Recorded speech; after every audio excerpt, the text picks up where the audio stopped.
Hello.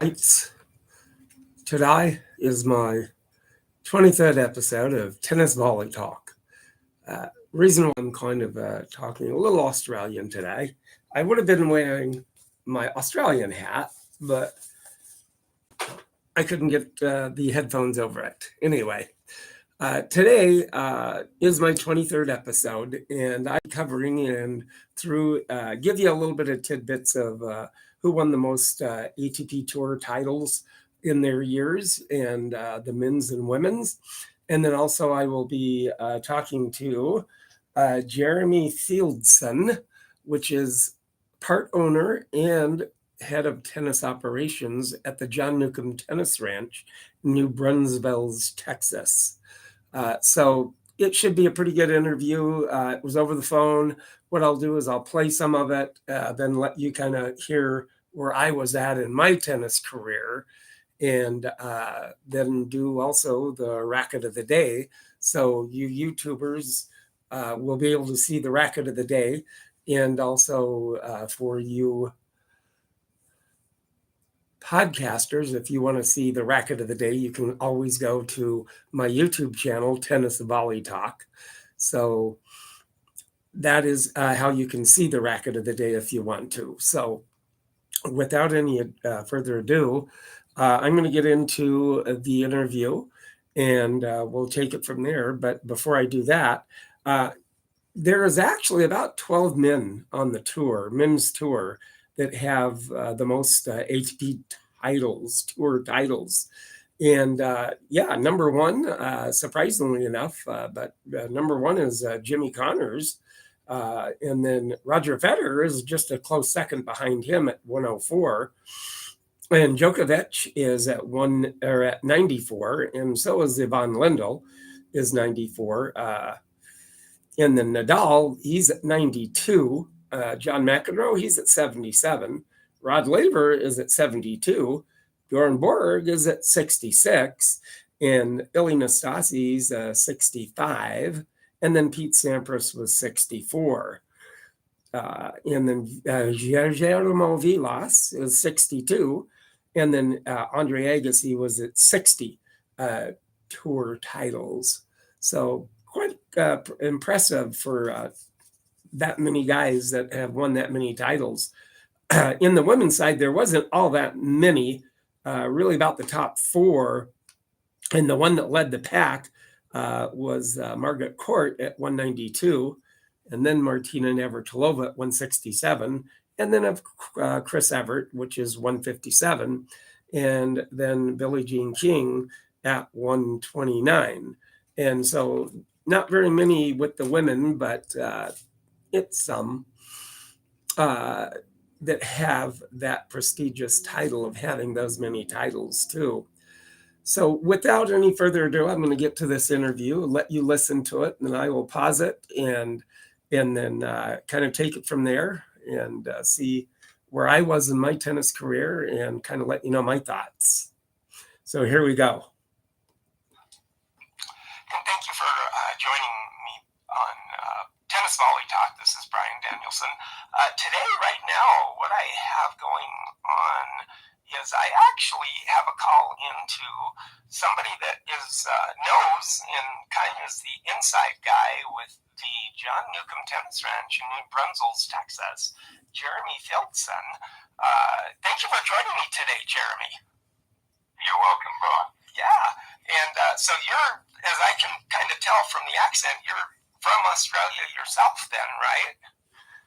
No, I'm not. I'm actually from Zimbabwe, Africa. Oh, really? Okay, well, you've kind of been hanging around that accent a long time. It almost sounds like an Australian accent. But so anyway, how are you kind of a transplant into Texas, and you've probably played tennis in your career through this and getting into tennis when you did, as far as your tennis playing career? Yeah, I've been at the ranch for 40 years now, and I'm a partner and the president and CEO of the John Newcombe Tennis Ranch. And but really, this is not about me. I'd rather talk about Newcombe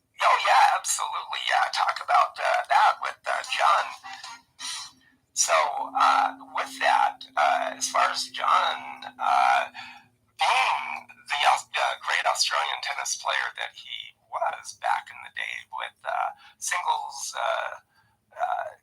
the singles of the Australian titles in 73, 75, 76, and the doubles, mostly the doubles with Tony Roach, and I've seen both of them in Tony Roach and John Newcombe in an exhibition match back in Oklahoma, where I'm from, which was really fun to watch too.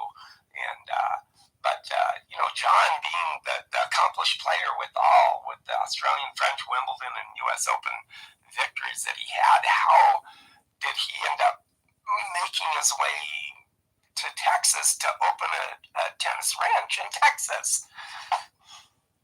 Well, he was the number one amateur in the world in 1967.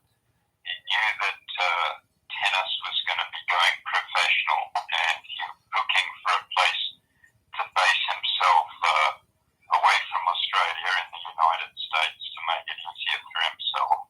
And he looked at various places. He met a gentleman who was the coach of Trinity University, who contacted John while he was playing a tournament in San Antonio, and said that he and a couple of partners were looking at starting a junior camp in Texas, and would John be interested in being the touring professional?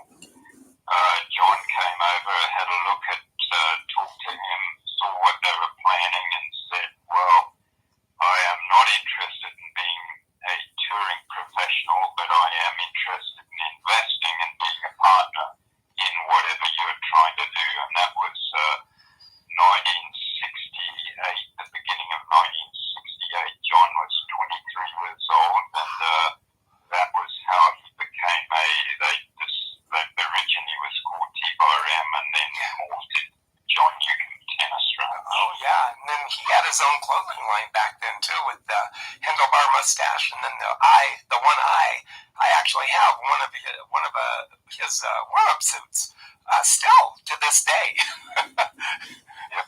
And stuff. He was very successful in everything that he put his mind to. Oh yeah, and I had at one time or another the shirt with the little patch, the cloth patch on it. They had the handlebar mustache and all that too. So yeah, I remember well. But being at 23 years old, he was within his starting his career in tennis, and going into becoming a professional player at the time. Soon after that, I'm sure. Well, during that time, and John later, before and during his professional career, then decided to get into clothing, and he did have a clothing line, tennis shorts. He also had the tennis shirts, the cloth tennis shirts, and it was called, you could tell it was a John Newcombe line, because he had the handlebar mustache back in the day, and then one eyebrow over, and it was had a little cloth patch that had that. And he also did warm-up suits and all of that, which were very successful. As he became more successful within tennis, then he ended up having that realm and getting into the clothing and having that with him too, and being very successful with his clothing line also. Yeah, he showed insight and foresight far beyond his years at Ulster. Yeah, and this was probably, somewhere near,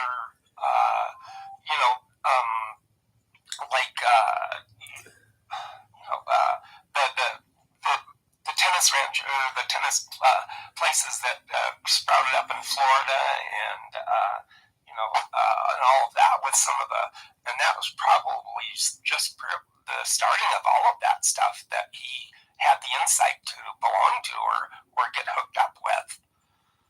Yeah, he was one of the very first to run or be involved in a tennis camp. His clothing line was actually with interwoven that you're talking about, but that came a little bit later.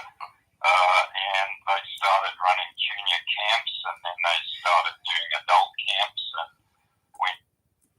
So yeah, he actually got started a trailblazer within his time when he did open and doing the tennis camps in everything with the John Newcombe Ranch there in New Braunfels. Uh, he was probably the foreshadower in doing it back then, other than what Nick Bollettieri came along later, Chris Everett came along later, and then all the pros that have now since retired, they open up a tennis club. Rafa Nadal has a tennis club in Mallorca where he plays his tournament that he has too. But John was really kind of the first start of a first kind of a tennis theme ranch in getting people out to play tennis at the time. John was at the ranch when he wasn't playing a tournament. While the circuit was in the United States, he would have a lot of his mates come and stay at the ranch, like Tony Roach and Owen Davidson and all those great Australians. And they would teach the ladies clinics. So when you came to the ranch for a ladies clinic, you got John Newcombe and Tony Roach. What an experience! Fascinating time. Oh, I'm sure it was because back then, anywhere from like 67, 68 into the early 70s and the mid 70s started falling off a little bit, but you could not get a court because it was so popular in that respect back in those early days of the late 60s, early 70s. Just that was the tennis boom back then. Yep, that's right. It certainly was. Yeah, and with that, and then with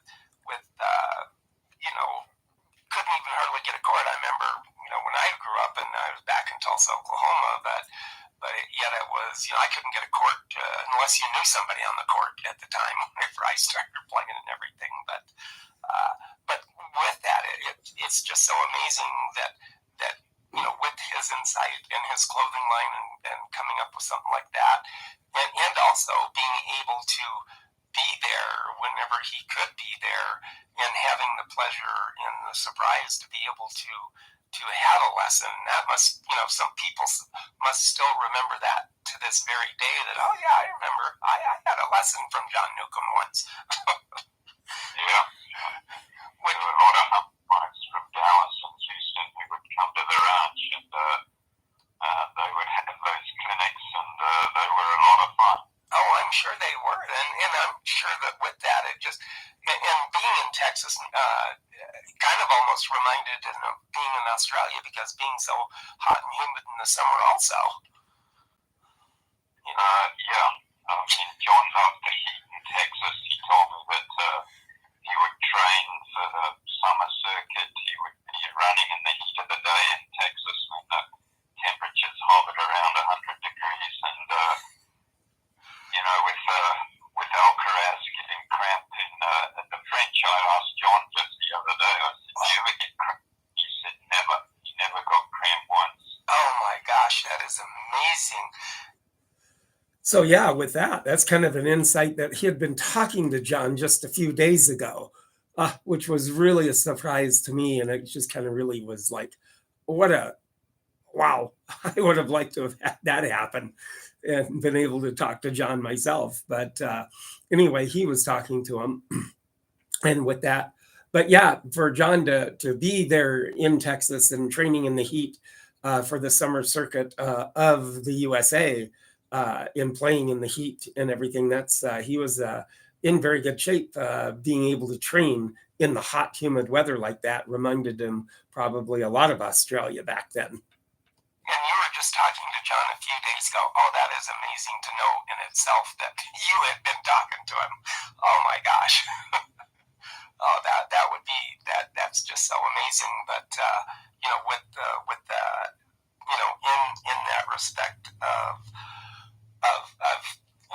being able to still be in contact with him, and does he ever make it back there at any time now?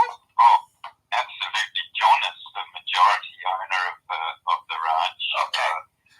And I'm in contact with him probably every week by telephone when he's in Sydney. And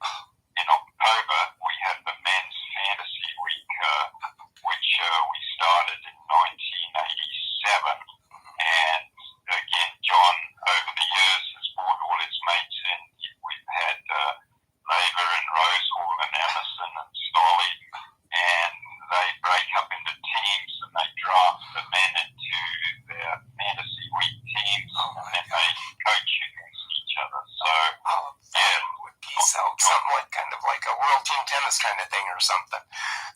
Yeah, a little bit different to that, but it's an amazing week, and John is super involved in everything that goes on at the ranch.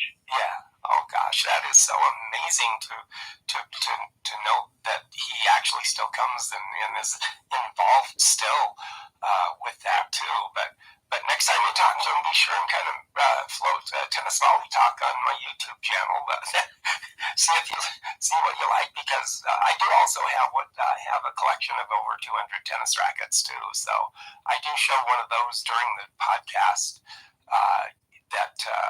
One of my 200 rackets, and some of them are anywhere, oldest one's 1908 tennis racket. So, and that's what you see in the background of my YouTube channel when you watch my tennis podcast too. Okay.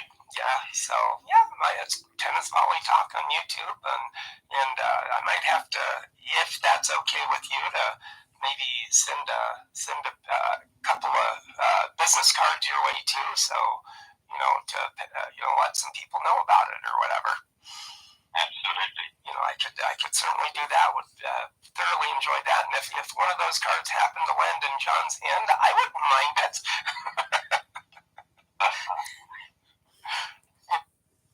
So yeah, just got to try to promote it.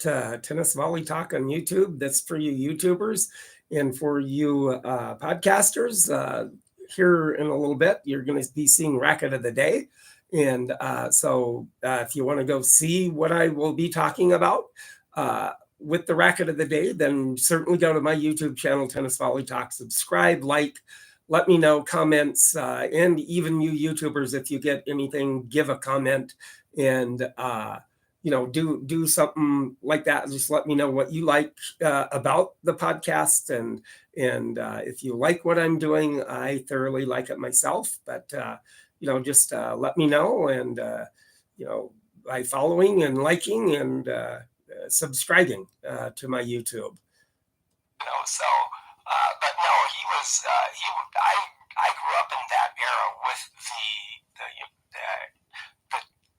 Aussie tennis players and everything, and then actually being able to see a friend of mine and I went to Dallas in 1976, and John Newcombe was there doing some commentating with Bud Collins, and we watched Jeremy Fieldson and Bjorn Borg play, and afterwards, my friend was also the Aussie guy, and he had a lot of John Newcombe shirts, and we were leaving, and as we were leaving, we kind of snuck down on court, and we're taking pictures and stuff. So it kind of was nice, because back then didn't have such security back then. But as my friend was leaving, and he was walking past John, and as we came outside, he had a bewildered look on his face, and he goes, "I was just walking past John Newcombe, and he raised my coat up and looked at my shirt and says, 'Nice shirt.'" And it was one of John Newcombe's shirt that he was wearing. So, and he just had this bewildered look on his face, like, "John Newcombe talked to me." Yeah, that was a fun time back in '76. I went to WCT in Dallas, where my doubles partner at the time, Ron Meadows, here, shout out to you, Ron. We went there, and we watched Guillermo Vilas and Bjorn Borg play in the WCT tennis finals, and then saw Bud Collins, and then John Newcombe was there giving commentary with Bud Collins also. So that was really fun. And then, like I said, and that's the little tidbit story, that Ron was walking past John, and John lifted his coat up and said, "Nice shirt." And he was wearing one of John Newcombe's tennis shirts. So it was a very good experience and fun time back there in '76, when we ended up going to Dallas in the Moody Coliseum on the campus of a university and watch the finals. So it was some exciting times, and being able to see those guys play, and with Harry Hopman and how he ran, the Davis Cup teams and everything, he had them working out like crazy, I'm sure, back then. Yeah. But yeah, with that, it just is amazing in itself that the story of how he, at such a young age, decided and knew that this was something that was going to probably take off, and it has lasted all these years and everything. But that is amazing in itself, and I do so appreciate you taking the time out of your busy schedule. And you're actually the head of, or part owner and head of, all the tennis operations there too yourself.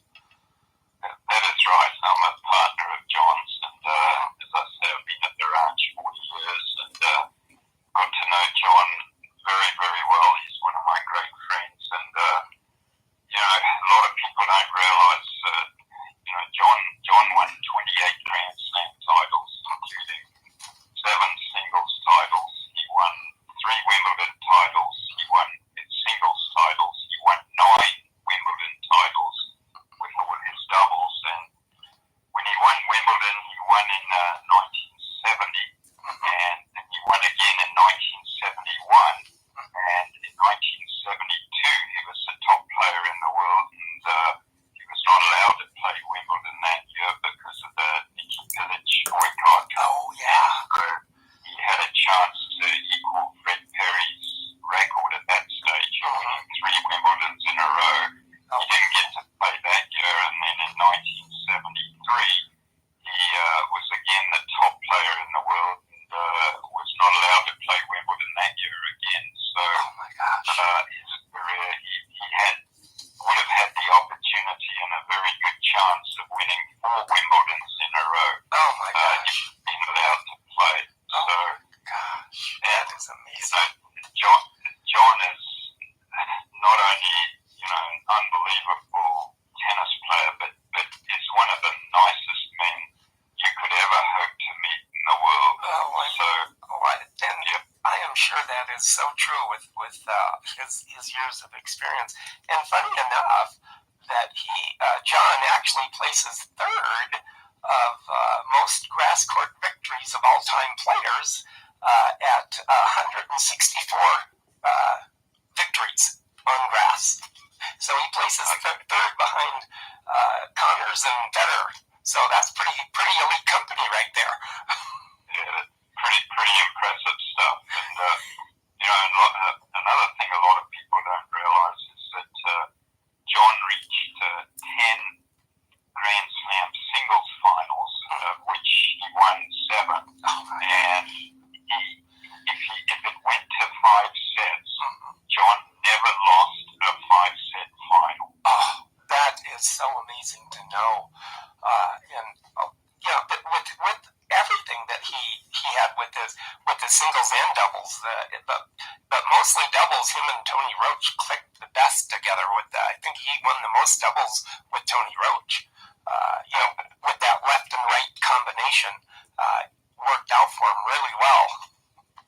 Yep, that's exactly right. And John reached 10 Wimbledon finals, and he won 9. Oh, that is amazing in itself. That's up the Oren Borg's portion of it, or better, either way, in that respect too. But Wimbledon starting here really soon, which is going to be good. Is he going to be there, or is he going to stay? This will be other than the COVID years, the first time in 64 years that he actually won't be at Wimbledon. Oh, you darn! Wow, that's crazy in itself. Well, yeah, of course, with the COVID time, everybody had to, find ways of keeping their tennis game going somehow. So, but with that, it's just amazing in itself. And if you get a chance, just tell John hi from a very, very devout fan of the Aussie players back in the day when they played in the early 70s. That's where my growth with tennis came through, growing up in Oklahoma at the time too, in Tulsa. But it just, if you get a chance, tell them hi for me, and I'll send some cards too if you don't mind, and pass them around, and take a look at my tennis YouTube, Tennis Volley Talk, and see what you think. Leave a comment if you want, and take it from there. But Jeremy, such a pleasure having you and letting me come in and out of your busy schedule to have this interview with you. It was so wonderful, and I do appreciate it so much. Well, thank you, Brian, and I will make sure that I pass that along to John Newcombe. And it was a pleasure talking to you this morning, and I wish you all the best, and you're always very welcome at the ranch. Oh, well, I do appreciate it very much, and I may have to take you up on that sometime, and hopefully get some hitting in or something. Okay. All right. Thank you so much. Okay, Brian. Good talking to you. Nice talking to you too. Bye-bye. Bye-bye.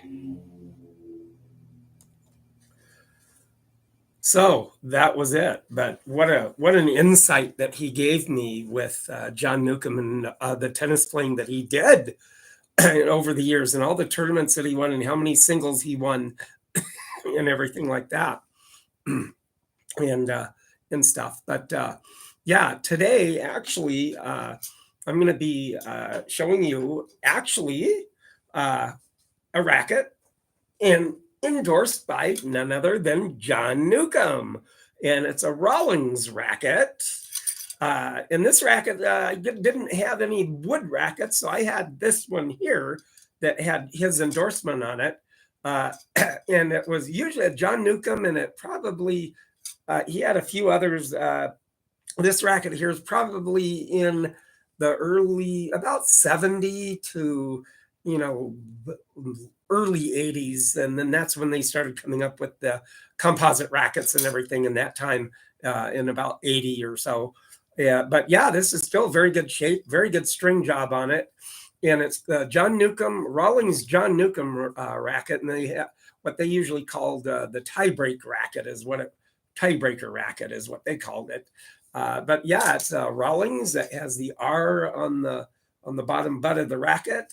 Good grip on it too, and it seemed very stable, sturdy racket too. I haven't hit with this one, but it'd be interesting to see how it hits, just to see it and feel it and see how it hits. But this racket here, endorsed by John Newcombe, and like I said, probably 70 to early 80s that it was made, and you got it at the Rawlings Sporting Goods store. And Rawlings Sporting Goods store in itself, and now also with you YouTubers, you're seeing it, and I hope you like it, and you like the racket of the day, and then be sure and subscribe and like and give a comment. But for you podcasters, if you want to see what I'm talking about with this John Newcombe Rawlings tennis racket, be sure and go to my YouTube channel, subscribe, like, comment, and that way you get to see what I'm talking about with this racket. So please do so. And Rawlings actually was founded in 1887 by two brothers, George and Alfred Rawlings, and they kind of sold at the time. They sold golf equipment, clothing, baseball gloves, baseballs, and tennis rackets, golf stuff like that is what they advertised in the magazine, in their magazine too, that they did sell. And they've been manufacturing sporting equipment for 135 years. Rawlings was purchased by Spalding, A.G. Spalding, back in 55. But in 1967, Spalding was found to have been was in trouble for violating the antitrust. And so they had to sell it in 1960, they had to sell it to and sell the Rawlings portion of it to investors. and then they named it Rawling Sporting Goods, but they still call it Rawlings to this day. Most everybody does. Yeah, it was, they also with that, tennis and golf were another two sectors in which Rawlings made great appearances within the magazine and everything like that to sell that also. But yeah, something about John Newcombe too. He was born May 23rd, 1944. So he's 79, and he's still going strong too. And like I said, he's won singles quite a bit. Australian titles, singles winner in 73, 75, 76, in semis in 65, 66, 67. And then he, like I said, with doubles, 67, 71, 76 with Tony Roach. And then French Open, it was mainly doubles in the French Open. And he, 69, 73, 73 was with Tom Ocker, and 69 was with Tony Roach. So, with that, it just kind of the realm of seeing that, having him win so much. And then, of course, Wimbledon, the winner, he played 67, 70, where he played Jimmy Connors and beat Connors, and then 71, and then finalist in 69 too. But then 72, 73, number one, but he couldn't play Wimbledon because of things going on. And then, of course, the U.S. Open winner in 67, 73, finalist in 66, semi in 69, 70, and 74. And, of course, double winner in 67 with Tony Roach, 71 with Roger Taylor, 73 with Owen Davidson, and finalist in 72 in that time. And then mixed doubles in 64 with Margaret Court. So kind of an interesting little thing with John Newcombe there, and knowing about John Newcombe. And in the Open era, won 34 singles, 33 doubles with Tony, 33 doubles, mostly with Tony Roach. One of them held the number one singles and doubles, ranked in the top 10 for 10 consecutive years. So that's really very good to be able to have that long standing and being in the top 10 for that many years in a row. And then 65, 74 overall, 26 Grand Slam titles. So very accomplished player, and from Australia. And I've had the pleasure of being able to see John Newcombe play and hit. I've seen, and he had an exhibition with Tony Roach once. I saw Tony Roach, and I also saw him play in an exhibition with Bjorn Borg too.